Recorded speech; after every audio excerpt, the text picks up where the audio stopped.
Good morning, ladies and gentlemen. We want to continue from where we ended. This time around, we want to use the polar coordinate system. And the polar coordinate system is similar to the relative coordinate system.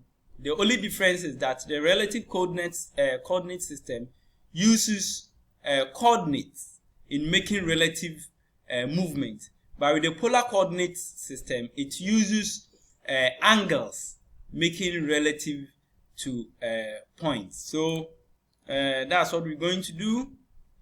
So I'm going to click on line as usual, and then it says that line specify first point. So my first point, I'm going to click at any place here, to identify my first point. So I've done that.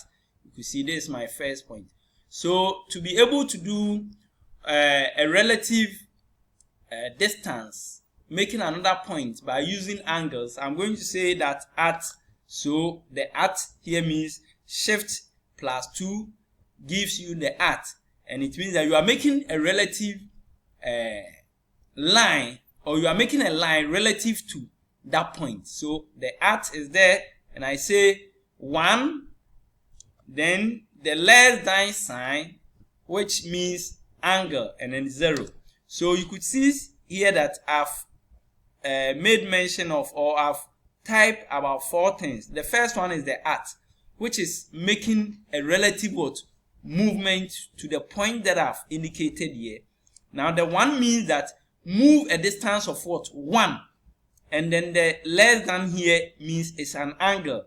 So the angle is 0. So move a distance 1 at an angle of at an angle of 0. So when I hit on enter, it is going to do exactly that. So I hit on enter. So it means that, let me zoom. So it means that it has drawn 1, or covered a distance of 1 relative to this point at an angle of 0. So my next point, I'm going to say at 1 angle 90. So it means that I'm going to move 1 unit at an angle of 90. So enter. So it has done that. The next point is that at. So at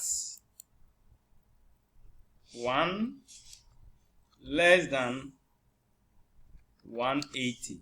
It means that we want to move a distance of 1, but the angle should be 180. So if this is 0 and it's showing on it,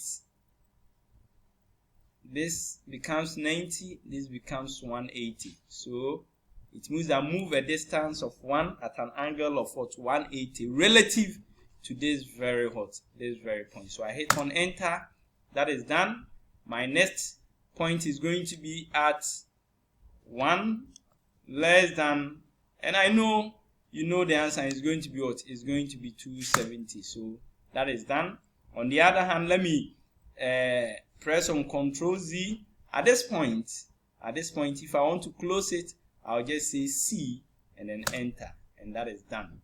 So this is how we could also use the polar coordinate system to be able to draw a square. Now with this, I strongly believe that we could employ either the absolute coordinate system, the relative coordinate system, and the polar coordinate system in doing any kind of component that we are given to draw. In fact, we'll be using it where applicable. Thank you very much, and I wish you all the best. Bye bye.